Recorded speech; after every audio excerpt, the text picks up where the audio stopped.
ఉత్తరప్రదేశ్లోని గాజీపూర్లో ఒక సంఘటన అయితే జరిగిందనమాట. ఏంటంటే అక్కడ ఉన్న గంగా నదిలో ఒక రాయి అయితే కొట్టుకొచ్చింది. ఈ రాయి సుమారుగా 200 కిలోల బరువు ఉంటుందని చెప్పి అక్కడ ఉన్న స్థానికులు అయితే చెప్తున్నారు. అయితే ఇక్కడ ఆశ్చర్యం ఏంటంటే ఈ రాయి ఆ నీళ్ళలో తేలుతుందనమాట. దాంతో అక్కడ ఉన్న ప్రజలందరూ షాక్ అయ్యారు. కొంతమంది ప్రజలు ఏంటంటే ఆ రాయిని పూజించడం మొదలుపెట్టారు. ఎందుకంటే ఇప్పుడు మనకు రామాయణంలో రామసేతు నిర్మించడం కోసం అని చెప్పి కొన్ని రాళ్ళు అయితే ఉపయోగించారు కదా. సో ఈ రాయి కూడా రామసేతు సంబంధించి ఉండొచ్చు అని చెప్పి అక్కడున్న ప్రజలైతే నమ్మడం మొదలుపెట్టారు. అలాగే పూజలు చేయడం మొదలుపెట్టారనమాట. ఇప్పుడు ఈ వీడియో అలాగే ఫోటోలు అయితే సోషల్ మీడియాలో బాగా వైరల్ అవుతున్నాయి. అయితే దీనిపైన మీరేమనుకుంటున్నారు కూడా ఒక్కసారి కామెంట్ చేసి చెప్పండి.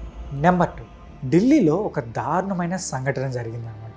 రీసెంట్ టైమ్స్లో అయితే మాత్రం ఈ మ్యారేజ్ రిలేషన్షిప్స్ అనేటివి చాలా దారుణంగా మారిపోయాయి.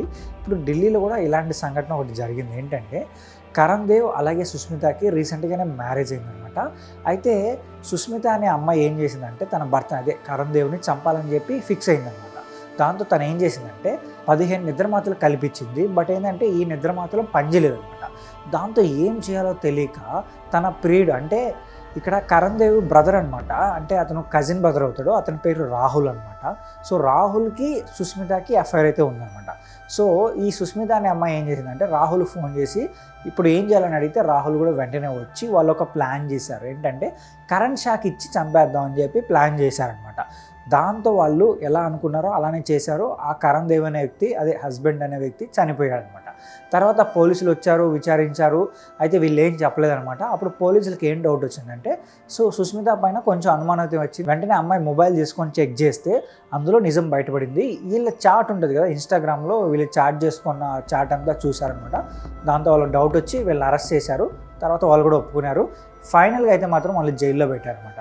సో ఈ రీసెంట్ టైమ్స్లో మాత్రం ఇలాంటి సంఘటనలు అయితే చాలా ఎక్కువ జరుగుతున్నాయి. సో దీనిపైన మీరేమనుకుంటున్నారు? సో రోజు ఒక న్యూస్ అయితే వింటున్నాం కదా, పెళ్లిపైన మీకు ఎలాంటి ఒపీనియన్ ఉందో కింద కామెంట్ చేసి చెప్పండి. నెంబర్ 3, గోదావరి పులస చేప గురించి మీ అందరికీ తెలుసు కదా, చాలా అంటే చాలా ఫేమస్ అనమాట. అయితే ఇప్పుడు వర్షాలు స్టార్ట్ అయ్యాయి కాబట్టి ఈ పులస చేపలు కూడా ఎక్కువ రావడం మొదలుపెట్టాయి. అండ్ రీసెంట్గా ఒక పులస చేపని వేలం పాట వేసారనమాట. అది 60,000 నుంచి వేలం పాట వేస్తే ఫైనల్గా 22,000కి అయితే సేల్ అయిందంట. సో చాలా అంటే చాలా ఫేమస్ కాబట్టి ఇంకా ఎక్కువ పెట్టుకునే వాళ్ళు కూడా ఉన్నారని చెప్తున్నారనమాట.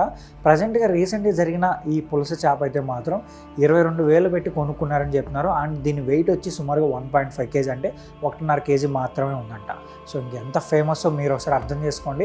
అలాగే దీనిపైన మీరేమనుకుంటున్నారు కూడా ఒక్కసారి కామెంట్ చేసి చెప్పండి. నెంబర్ 4, కర్ణాటకలో ఒక మారుమూల గ్రామంలో ఒక సంఘటన జరిగిందనమాట. అక్కడున్న స్థానికులు అడవిలోకి వెళ్తుండగా వాళ్ళకు ఒక చిన్న పాప కనిపించింది. ఆ పాప రష్యాకి సంబంధించిన పాపలాగా ఉందన్నమాట.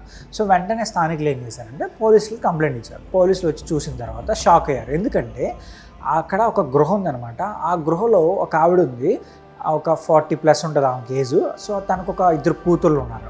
సో ఇద్దరు కూడా చాలా చిన్న పిల్లోళ్ళే అనమాట. పెద్దగా ఏజ్ 5 years అలాగే 7 years అలా ఉంటుంది అనమాట ఆ పిల్లలకి. అండ్ పోలీసులు షాక్ అయ్యారు. అంటే ఆ ప్రాంతంలో ఎక్కువగా పాములు తిరుగుతూ ఉంటాయన్నమాట. వీళ్ళు అక్కడ ఆ గృహలో ఎలా ఉన్నారో అర్థం కాలేదు. కొన్ని బట్టలు అక్కడే ఆరేస్తున్నారు, అలాగే కట్టెలు పోయి ఉంది, కొన్ని కూరగాయలు ఉన్నాయి, వాళ్ళు అక్కడే వండుకొని తింటూ అక్కడే ఉన్నారంట చాలా రోజుల నుంచి. బట్ ఎవరికి కనిపించలేదన్నమాట. దాంతో పోలీసులు ఏంటంటే వాళ్ళకి నచ్చ చెప్పడం మొదలుపెట్టారు, మీరు ఇక్కడ ఉండకూడదు, ఇది ప్రమాదమైన ప్లేస్ సో అని చెప్పారనమాట. అప్పుడు ఆమె ఏం చెప్తుందంటే లేదు, నేను లార్డ్ శ్రీకృష్ణని పూజిస్తున్నాను, ఆయన కోసం తపస్సు చేస్తున్నాను, అందుకనే ఇక్కడ ఉన్నానని చెప్పి ఆమె చెప్తుందన్నమాట. అండ్ ఫైనల్గా కొంచెం పోలీసులు గట్టిగా చెప్పి ఆమెని అలాగే పిల్లల్ని తీసుకెళ్ళి అనాథాశ్రమంలో అయితే డ్రాప్ చేశారనమాట. తర్వాత ఆమె గురించి రీసెర్చ్ చేసినప్పుడు వాళ్ళకి ఏం తెలిసిందంటే ఎప్పుడో కొన్ని సంవత్సరాల క్రితమే ఆమె వీసా అయితే మాత్రం ఎక్స్పైర్ అయిందంట. బట్ ఆమె తిరిగి రష్యాకి వెళ్లకుండా ఇక్కడే ఉండిపోయిందని చెప్పి చెప్తున్నారు. అండ్ ఫైనల్గా ఆమెని రష్యాకి పంపించడం కోసం కూడా కొన్ని ఏర్పాట్లు అయితే చేస్తున్నారు గవర్నమెంట్ అనమాట. సో దీనిపైన మీరేమనుకుంటున్నారు? ఈ సంఘటన పైన ఒకసారి కామెంట్ చేసి చెప్పండి. అలాగే వీడియో నచ్చితే మా ఛానల్ సబ్స్క్రైబ్ చేసుకొని ఇలాంటి మోర్ ఇంట్రెస్టింగ్ వీడియోస్తో నేను మీ ముందుకు వచ్చేస్తాను.